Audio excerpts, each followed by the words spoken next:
All right, we're right at 2:05. I know a few more people might be joining here over the next few minutes, but we'll go ahead and kick things off. To get started, I will start by just introducing myself, a little bit about the background behind this webinar, why we're hosting this, and then we'll do some introductions from our panelists as well. All right, so to start, again, I know quite a few attendees I have gotten the chance to meet or we get the chance to work with, but for those of you who I haven't met yet, my name is Abby Parker. I'm the co-founder and COO here at Elate and your host for today's webinar on strategic planning. If you are not familiar with Elate, we are the leading strategic planning software built to help high growth companies communicate their vision, create alignment, and ultimately track performance all in one place. I promise this webinar will not be an infomercial, but given some of the new names I'm seeing, I wanted to give a bit of context on why we're hosting this webinar. We at Elate get to work with hundreds of strategy and operations leaders at different organizations across the globe. And as it turns out, a lot of them, and likely you all, have similar questions when it comes to strategic planning. So we figured we would assemble kind of a Q&A style interactive webinar with some of the best strategy and operations leaders in the industry who you'll meet here in just a moment to help answer those questions. With that in mind, we do hope and intend for this to be interactive. And so as you have questions that come up, feel free to drop those in the Q&A window. You should see that at the bottom of your little Zoom window. You can submit a question there that we'll be able to see and make sure that those get sprinkled in and asked. We have a number of questions that have been sent to us ahead of time and that we've prepared just from getting to hear these questions over and over again. So we'll be sure to go through those as well. But just want to remind everyone, if you have questions, go ahead and submit those to that Q&A little widget down at the bottom, and you can submit those throughout. So if there's follow-up questions or something you want to hear more about that someone shared, feel free to do that there. Without further ado, we are incredibly grateful to get to work closely with each one of our panelists that are joining us here today and are excited for you all to get to hear from them. I think to start, we'll do a round of introductions and then we can kick off questions from there. But we'll just have each of you go through your name, role, and your organization, and then a little bit about what your organization does and roughly how many employees you all are at so that everyone can get a sense of kind of stage and size there. So Brianna, do you mind kicking us off with that? And then Connor, you can follow Brianna, and Russell, you can go after that.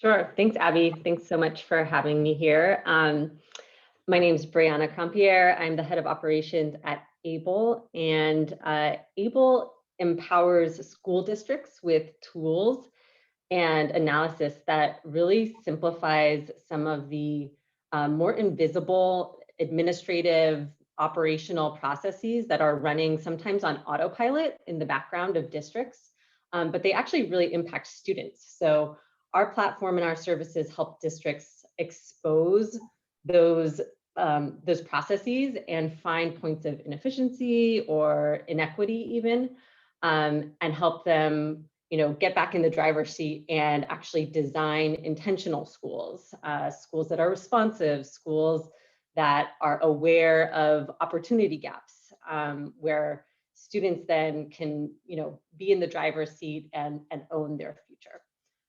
So that's a little bit about Able, and I'm really happy to be here today. Thanks. Thanks, Brianna. That's really cool. I didn't know that. Hey, y'all, Connor Burt here, coming from Indianapolis. I'm the co-founder and president of Lessonly. We make training, coaching, and now knowledge software. We just finished our first acquisition a couple of weeks ago, designed to help sales and customer service teams do better work. So we're about 250 people now. I've been doing it about 8-9 years. Awesome. Thanks, Connor. Well, hello, everybody. Russell Lester. I'm Chief Financial Officer at Calendly. We are knocking on the door of 300 employees. And for those that don't know who we are, we take the hassle out of external scheduling. So when you think about the alternative, it's the old, are you available on Wednesday? No. How about Thursday? What about 4 p.m.? No, that doesn't work for me. All that back and forth that wastes time and lowers conversion and creates friction. We remove that friction with what's called scheduling links. And so we serve millions of registered users and millions of meetings every single month, and super happy to be here today. Awesome. Thank you, guys. Crushed it on the first question, which is just introductions. I'm sure it's all going to continue smoothly from here. So before we dive too deep, I think it'll be helpful to kick things off by giving a high-level overview of what strategic planning looks like for each of your businesses. Being at different stages and even just different sectors, I think that can look and feel a little bit different. So I'm thinking we'll start with just a 30-second synopsis of what that looks like. And then from there, we'll kind of dig into specific questions on specific areas or kind of aspects of that planning process. But I know each of you have a heavy hand in the strategic planning process in different ways. So maybe we'll go reverse order here, Russell, if you don't mind kicking us off and just sharing a high level, what does strategic planning look like at Calendly? Sure, happy to. I will choose several words that describe it. It is iterative, it's collaborative, it's always happening, it's ever evolving, and it's interconnected. Another word I would throw in is exploratory. So at all times, we're thinking through our options and our different paths to get there and what would maximize our ability to achieve that. And lots of people are involved and we're doing it all the time. It's not seasonal for us. Awesome. Thanks, Russell. Yeah, when I think about it, Abby, I think about it kind of in two tracks. The first track tends to be like the more financial track. So one of the things we say a lot around here is let's grow as fast as as a software company, let's grow as fast as we can without sacrificing culture or capital efficiency. It's kind of the guiding mantra. So that builds our financial plan, usually a year or two at a time, that we collaborate with the board on. And then there's strategic initiatives that help us reach that financial plan. And that's more of the, what's it going to take to get us on this path that we're on. And that process, as I think Russell, you described, tends to be more iterative. It's at minimum monthly and quarterly, we update the plan, but we try to keep it pretty consistent, annual plans at a time, where we don't change a lot. We maybe add a couple of new things and then kind of sub strategic initiatives underneath those things that we think help the path I described. Perfect. Our strategic planning process, I guess, is sort of like a camera lens, zooming in and out, back and forth a few times. So there's this element of engaging a larger group, and then, synthesizing, making decisions, and then back to the group, and then back in again. So, it's iterative, as you both have said, and definitely this element of going back in and back out. I would say some other important elements of our strategic planning process is consistency. So having some thread, so that year over year, we don't feel like we're just artificially putting boundaries on work, or that we're, wildly off in trying to compare year over year. We closely align with our financial planning process. And so we like to be able to do those comparisons. But another important element is that our strategic planning process be accessible. So we want to strike the right balance of, making top line goals, but also making sure there are opportunities for every person in the company to feel like there's a through line to their work.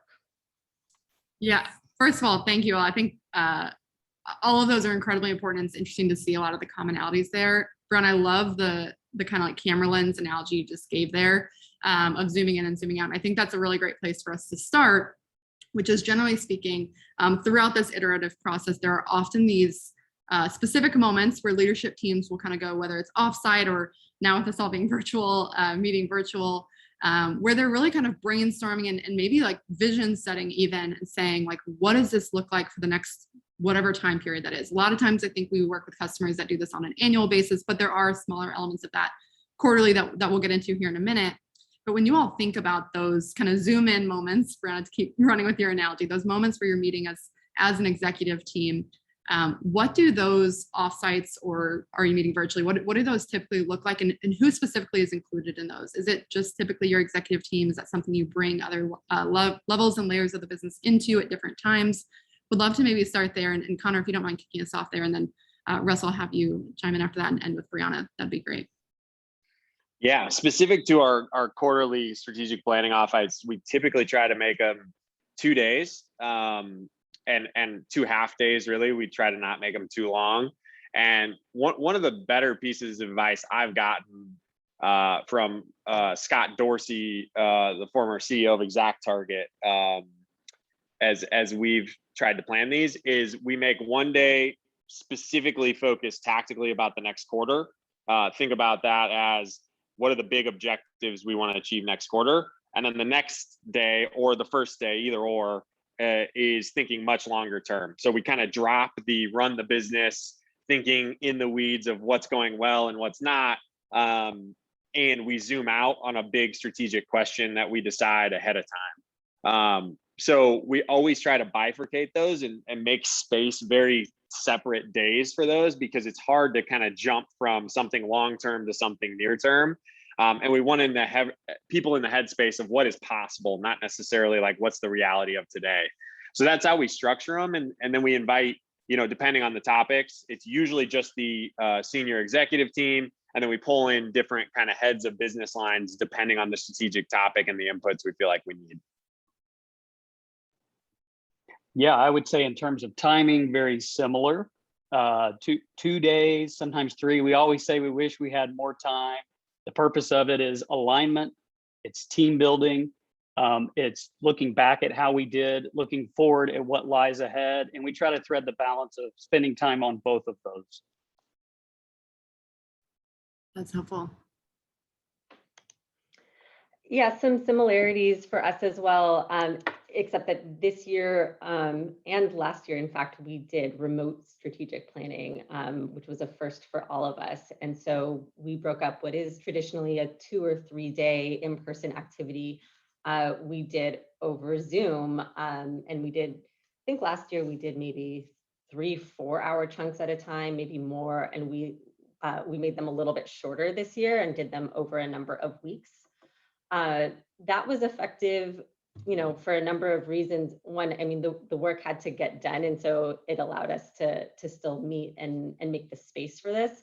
But we also pulled out some practices that we would carry forward, or at least I would carry forward, even if we're meeting in person next time. Like, it required a lot of pre-work and pre-reflection to come to the table. And there was more time to sort of individually do something and then come to the group. And I think that's actually a really strong practice that allows some diversity of thought and opinion to get into the room. So I really liked that element of it. But we do sort of department level reflections on last year, strengths and weaknesses, et cetera. And then a mix of more generative visionary activities as well. On the strengths and weaknesses side, we did the traditional SWOT analysis. And this was all led by our chief of staff this year, Shelley Carter. She did an excellent job leading us through it. So we did a SWOT analysis. We did a PESTLE analysis, which is a framework that allows you to look at political, economic, sociological, technological, legal, and environmental factors. So external factors that are going to influence your company. And when I put my sort of head of people hat on, I really value that activity, because it allows you to not only consider, oh, there might be some legislative changes coming up that impact our data privacy agreements and our contracts, but it also allows you to say, there's a global pandemic out, and our employees might be struggling with mental health, or we might need to pay more attention to the stress levels of our employees or something like that. It brings a more like human, real element into the strategic planning process, which I thought was really valuable.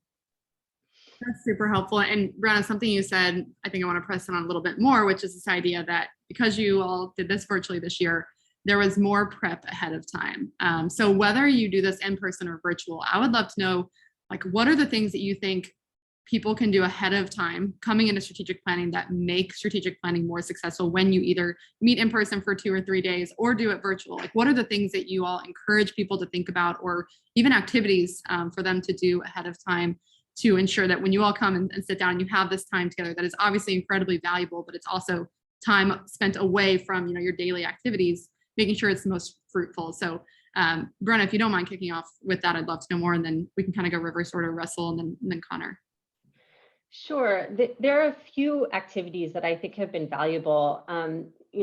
As I mentioned, just like a reflection on strengths and challenges can be valuable, or a start, stop, continue type of activity that really roots the work in the context of what has happened in the past year. But there's also the opportunity on the side of doing more creative and generative work. I think last year we broke into groups and met as groups ahead of time, like really small groups, 2 and 3, and we're almost creating pitch decks around our product vision, and spent some time thinking through in smaller groups, what we thought around our long-term vision for our company, et cetera. And we were able to bring that back to a larger group of about 10 and make persuasive arguments and sort of wrestle with some questions that we brought up in smaller groups. So there's various ways to do pre-work. Some can be individual reflection, or some can be small group. Yeah, I think it should springboard off of the business's operating cadence. So whatever that looks like for you, whether you use what I like to call a plan on a page, which is really answering what's important, how are we doing, priorities to improve, what help do we need?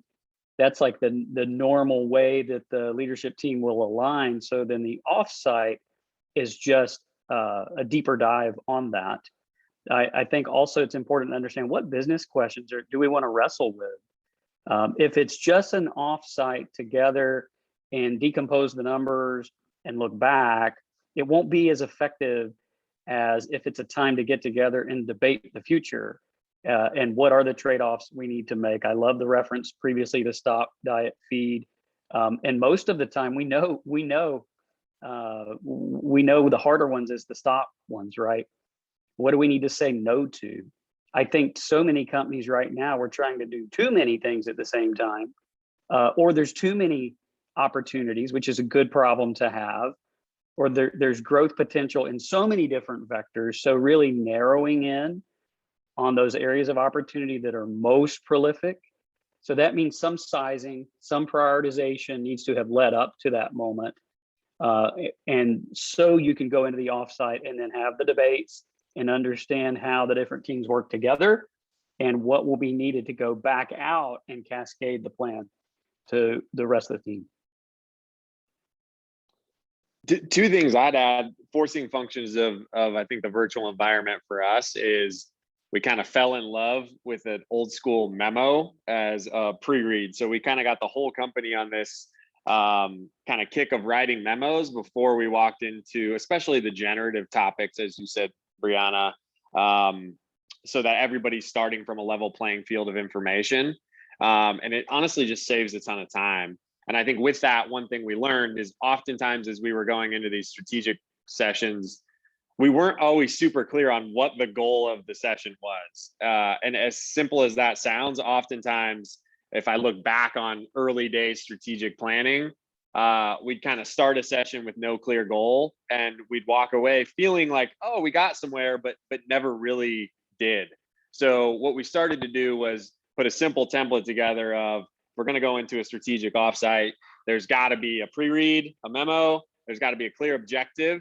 And then in the actual session, one thing we started to do was a one-page brainstorming process that is a lot more structured. So one of the things we noticed as we grew our executive team is really in those generative sessions, the loudest voices become the ones that ultimately get the direction.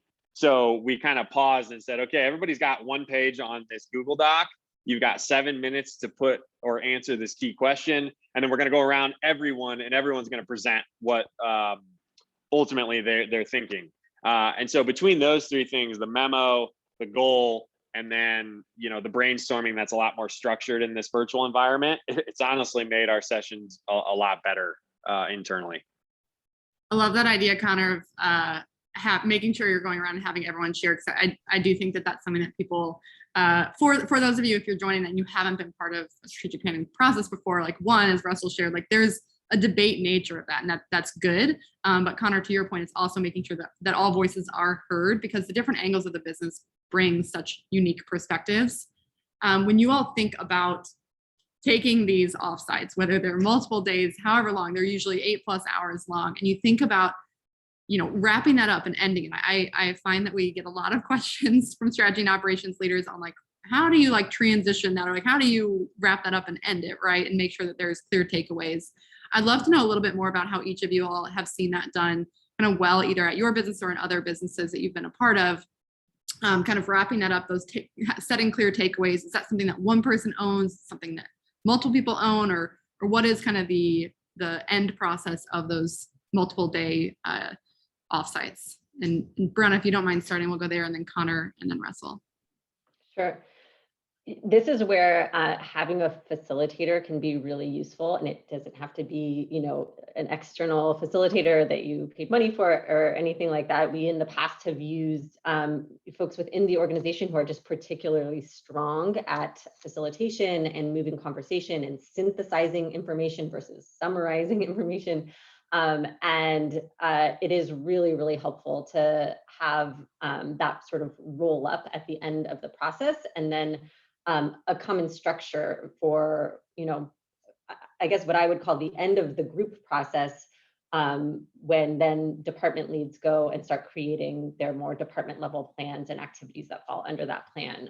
If that person or a small group of people can create a common structure for folks to do that, that's a really helpful way to package everything at the end as well. That's helpful, and good advice on the facilitator. Yeah, I second that. We now have a chief of staff as well, and having someone like that has been hugely helpful.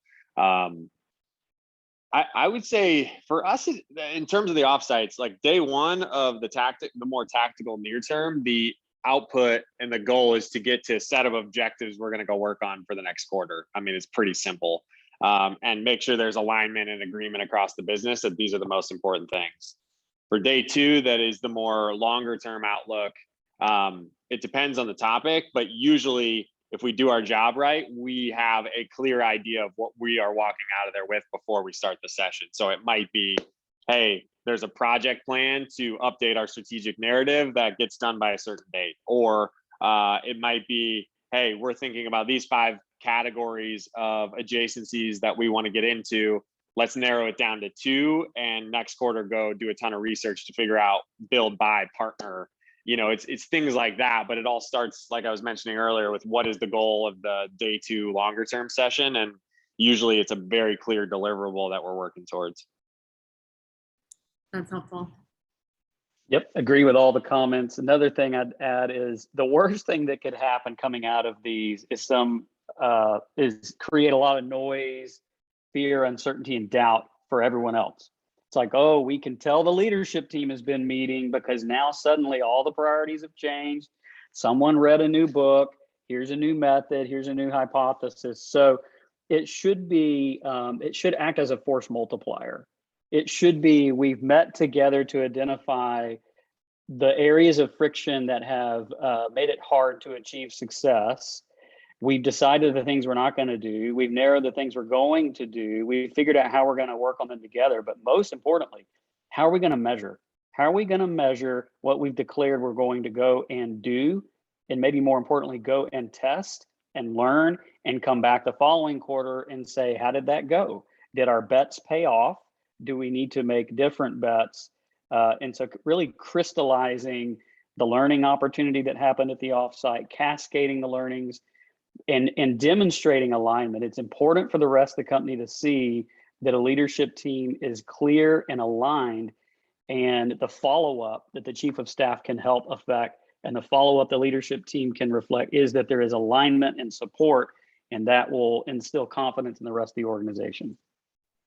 That's super helpful. And I want to maybe use that, Russell, as kind of a jumping off point to transition more into this phase of like, you've had your offsite, now you're going about rolling this out. And I think you're spot on. I think for any organization of any size, you generally know when those offsites are happening. And then you kind of come back, and if it's done well, ideally there's not some huge, like everything's changed, but there is still like a rollout that needs to happen, right? Like you have all this information and things that you all have decided upon for the business, and you have to roll that out to the rest of the organization, because ultimately you need everyone rowing in the same direction to get to the goals that you have set.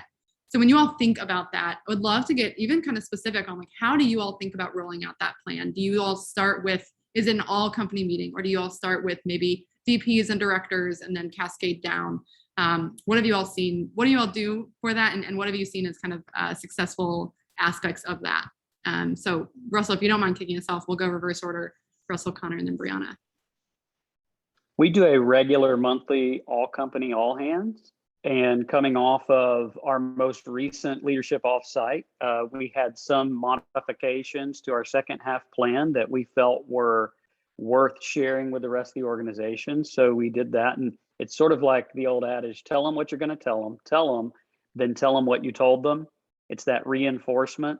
And so you leverage that process, but then that means the leaders then need to share that again in their team all hands. And then as you move down to the organization, you keep reiterating, remember, here's where we started, here's the new plan, the new priorities, and here's where we're going to be focused in Q3. Most people are asking themselves, what's the implication for me? What do I need to go and do with this? So trying to connect those dots between, great, we've declared this big ambition as a company, but what do I, in my particular role in support, in IT, in finance, accounting, whatever your role is, how does this connect to me? And making that connection is critical.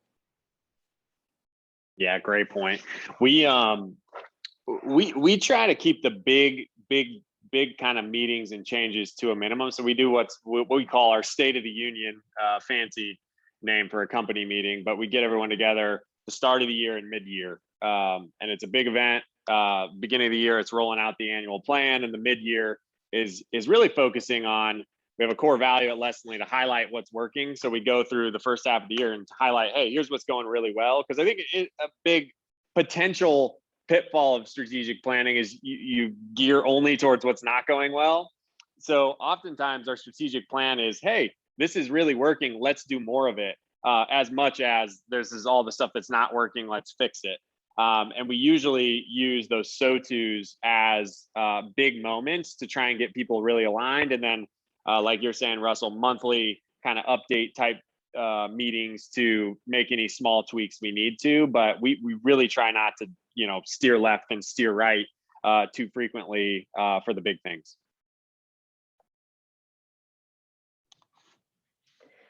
Yeah, just to build on what you both have said, I think you kind of have to know your audience on this one.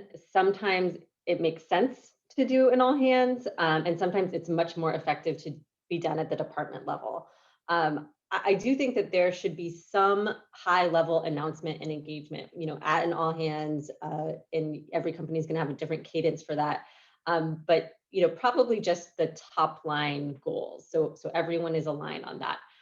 We all know the 3 most important metrics or KPIs for our company, but in terms of the broader map of goals and activities at the department level, it doesn't always make sense to spend company time digging into the details of each department's plans.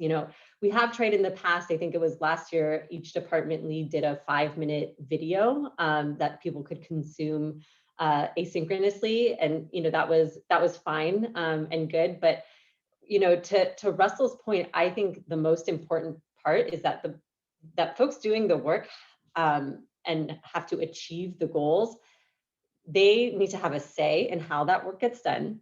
They need to intimately understand what the through line is between their work and the company priorities. I believe that's really motivating for people and is a really important part of the process beyond department activities and project tracking and things like that. When individuals can see their work reflected in how it moves the needle for the company, I think you're going to get the best out of people. I really like what you're saying there, Brianna, and maybe you want to dig into that a little bit deeper, because you're spot on. There's always these threads, right? And whether they're visible or invisible is important. But there are always these threads, like, what am I as an individual contributor doing that's contributing up to what we're saying are these important company goals?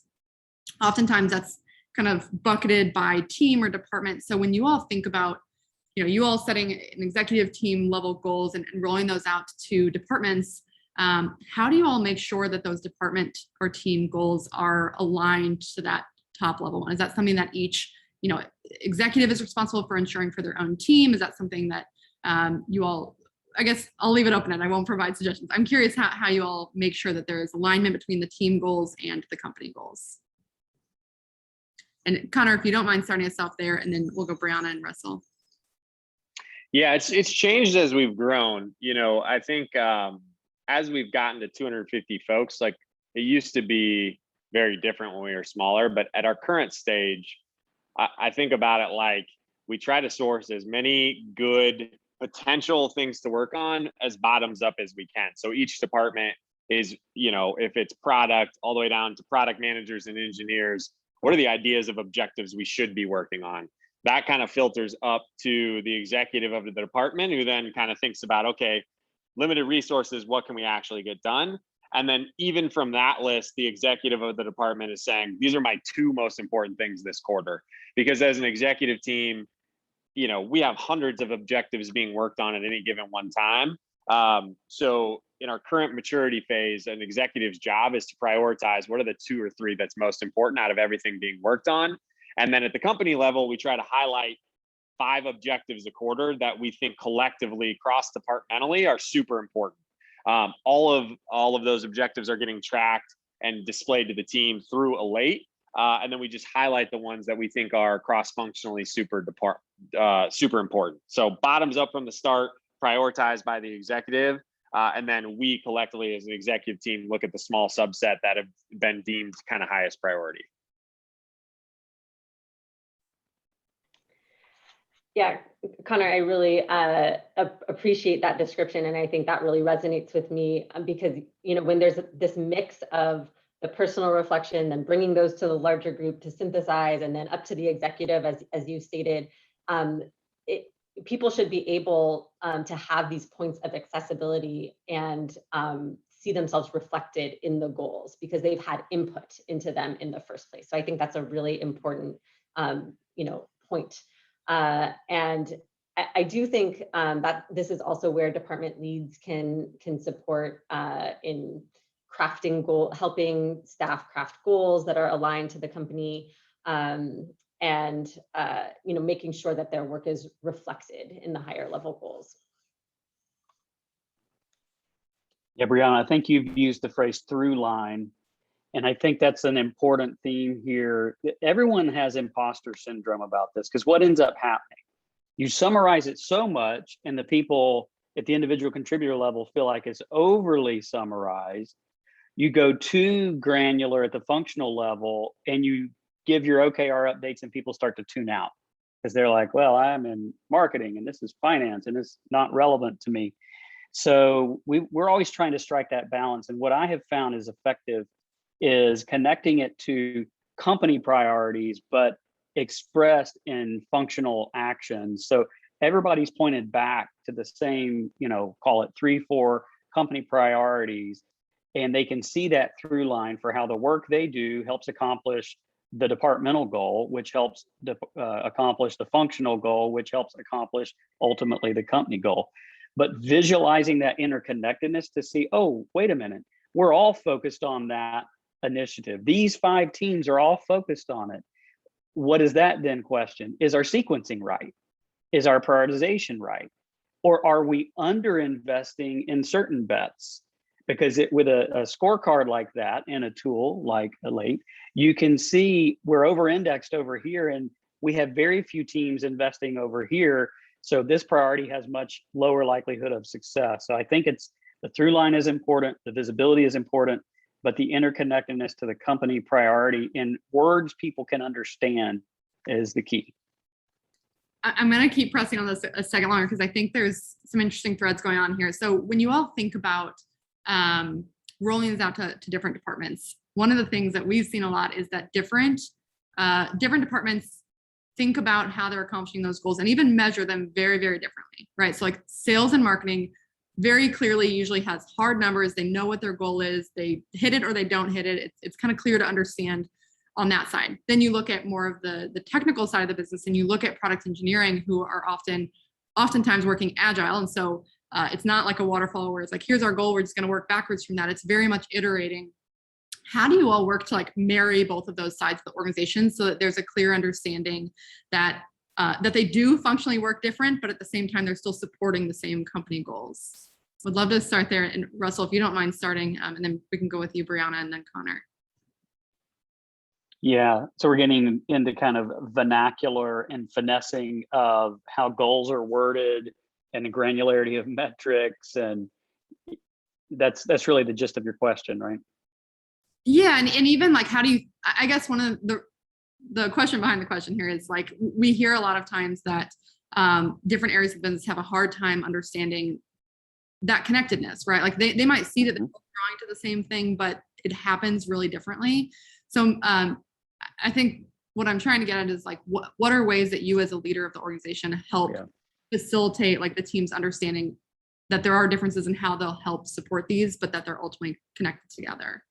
Yeah, I talk often about the flywheel, the engine, SaaS alphabet soup, the funnel. There's so many different ways to articulate this amazing business model, which is SaaS.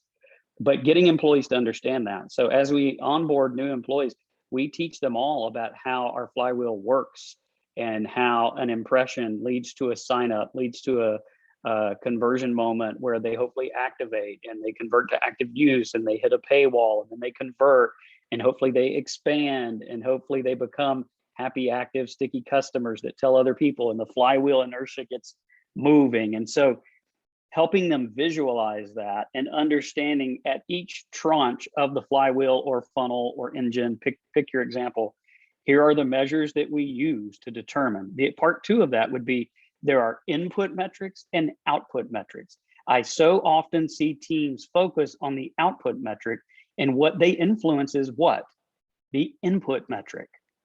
So get them to focus on the input metrics. Part two is some teams' inputs yield outputs for another team. So there is a domino effect.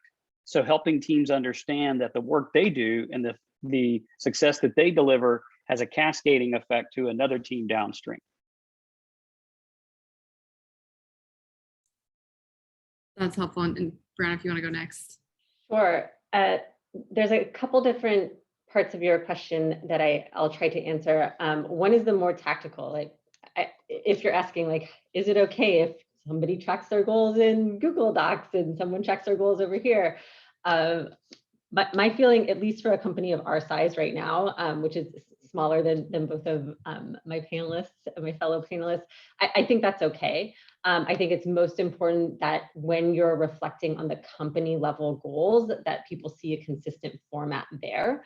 But if departments are sort of structuring their work a little bit differently, their work is different. Engineering's work is different than sales, and that can be okay. I also think just in terms of the collaboration part and the cross-functional part, there's a moment where you need to get your leadership team to really dig into each other's strategic plans. Don't let your leadership just plan in a vacuum. Especially with smaller teams or startup teams, make sure that all leaders are aligned on what's on the other leaders' plates and plans, because it has an impact. All of our work impacts each other. It's all cross-functional. And so giving the time and space to really question each other and dig in, clarify, like, what do you actually mean with this goal or project? How does that impact me and my team? And the opportunity to revise. With finite resources, you really have to be bought in to what each team is prioritizing. And as a leader, you want to know that other leaders can articulate your priorities to their team, and vice versa. I should be able to talk about what marketing's doing with ease, so that I can explain that to my team and show how it impacts us and how we collaborate. Yeah, a hack I would add that we by accident did that I think is essential now is very simple. And that is every quarter in our employee kind of engagement survey, one of the questions is, do you understand how your work connects to the Lessonly's company objectives? And it tells us if we're trending in the right direction or the wrong direction. So everything I've shared about the process, et cetera, like we're either doing it or we're not, and we can see if it's broken somewhere, is how like we measure if what we're doing is working. and people understand, how their work impacts the bigger picture. Yeah, I think that's a great point, Connor, and that can be universal regardless of department. Before I dig in further on like the ongoing cadence, we did get a question submitted that I think is worth asking to you all and hearing your different perspectives on this. The question is in essence, like, where do you store or like, how do you maintain the strategic plan? And specifically, I think what they're getting at is like, is there someone that's responsible for maintaining? Is that one person? Do you all share those responsibilities as an executive team? So a couple part question there. But Russell, if you want to start there, and then we can go Connor and Brianna. I think it's a valuable question worth asking. Yeah, in terms of tools, we capture the narrative of our plan, the visualization of the plan in Google Slides. The owner of that deck, who has master control of that deck, is my team. And so as we go through the development process, we have people's ability to comment and edit, and eventually we'll call for pencils down and we'll lock people into just view only mode. And then we have master control over any future and additional edits. Of course, when the plan is approved for the year, you lock it down completely. So no additional changes. Any other changes after that are called the forecast, not the plan. Yeah, I'd say not something we're great at, Emily. We store kind of near-term strategic objectives in a late. And for certain parts of the business, we have memos or one-page narratives that are written out about the direction that are easy to reference. But I like the idea of a slide deck. We kind of do that at our kind of biannual company meetings. But I like the question of having a single source of truth, like Russell described, is probably better than what we're doing.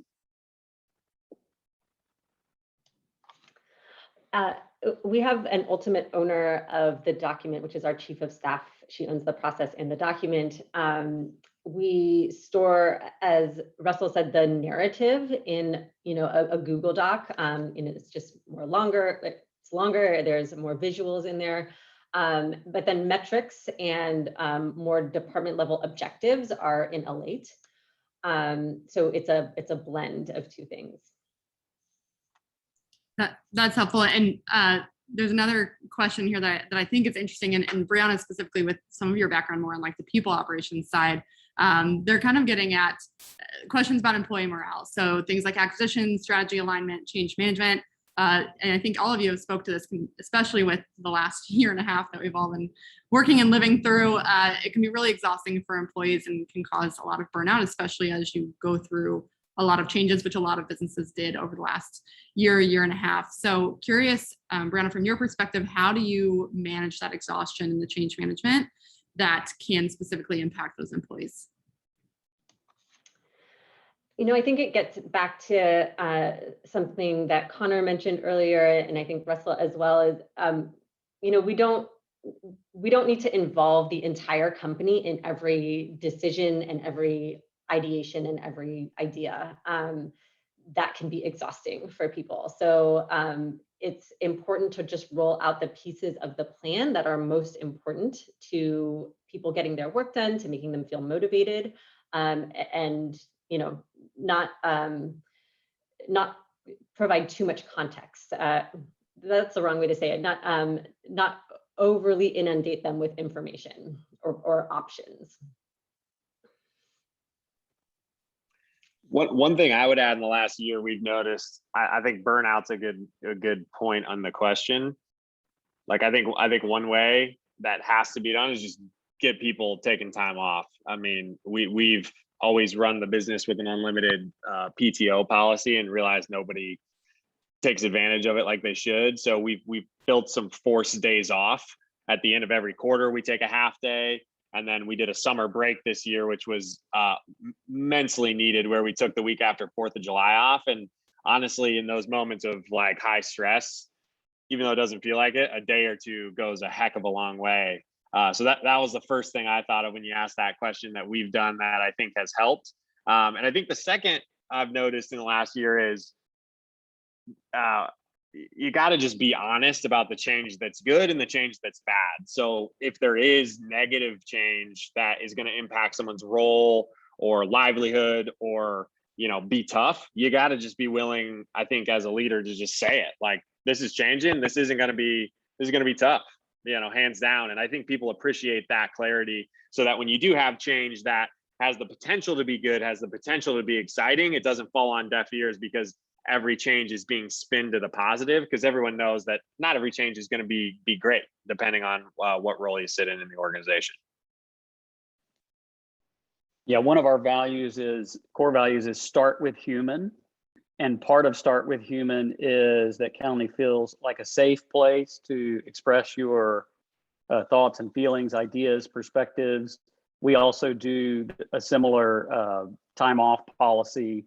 We have seen the fact that people in this environment need to be nudged to make sure they're taking that time off. So ensuring that leaders reinforce that, open lines of communication. We also have engagement conversations, which is different than a one-on-one.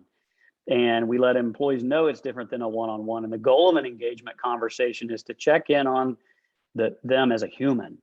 How are you doing?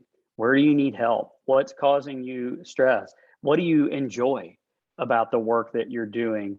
Another one that I would recommend is exercising radical candor and be willing to admit your mistakes. I mean, as a leader, the most powerful thing you can do is say these several words. You can say, I was wrong, and you can say, I'm sorry. And as long as it's genuine and heartfelt, the team will rally around whatever the change is. Sometimes leaders get the change right. Sometimes we get the sequencing wrong, and sometimes it's just the messaging that's wrong. That leads to feelings of burnout and people being upset. Look, people will fight for things that they feel are worth fighting for. So if you want to motivate, rally, and inspire people, you've got to appeal to their heart and their mind, and it begins with that safe conversation.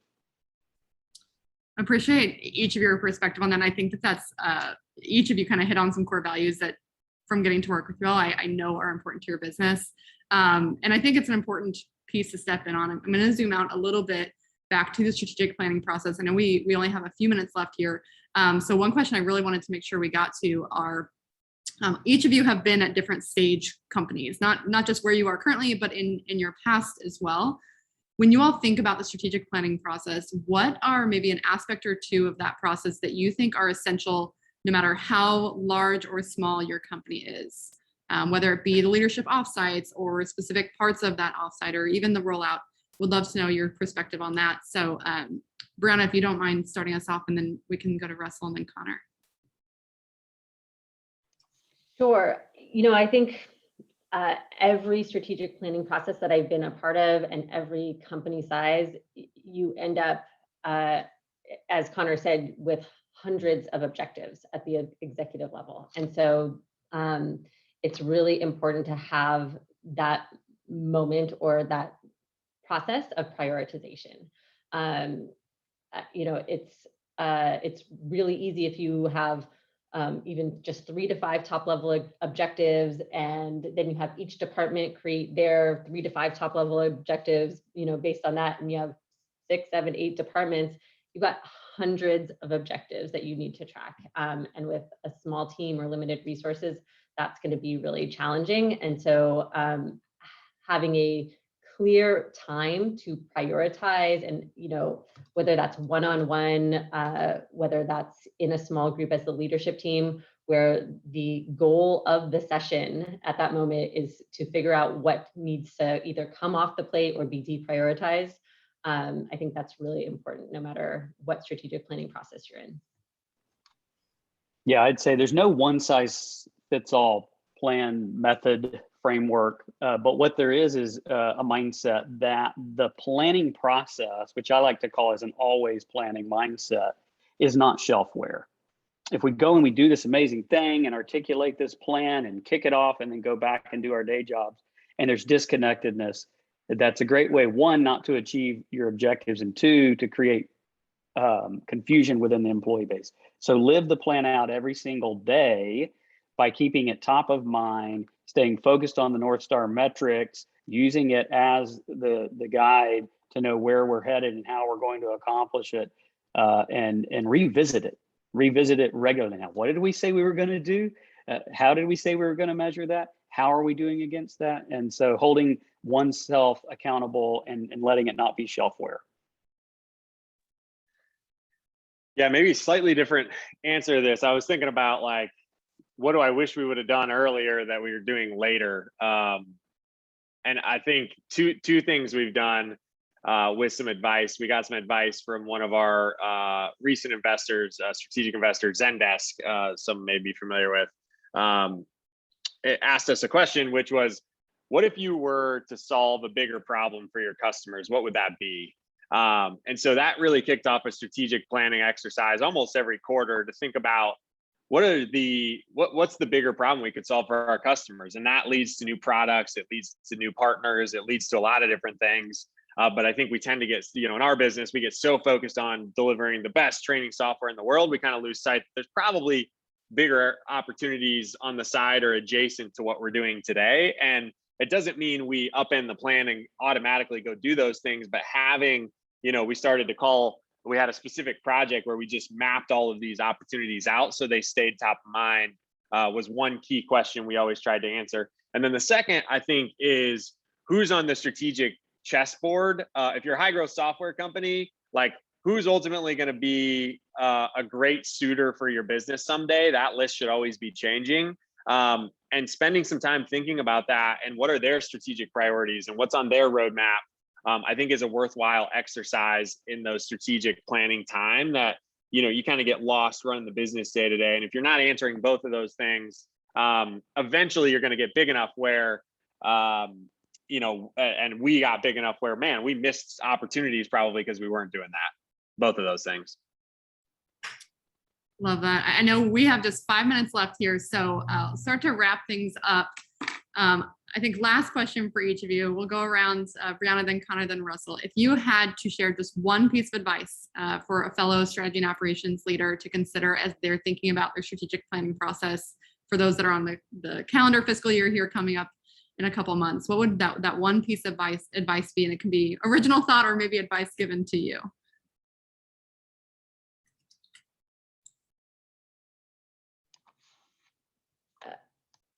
Yeah, Brianna, if you don't mind starting us off. Sorry, I was talking on mute.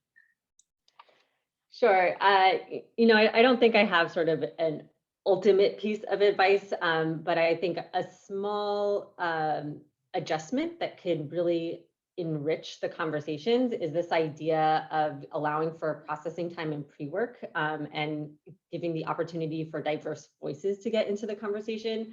And that could be from your board, that can be from customers, but just opening up the conversation in a way and allowing, more folks to get involved, especially when you're thinking about like the visionary piece and the generative piece.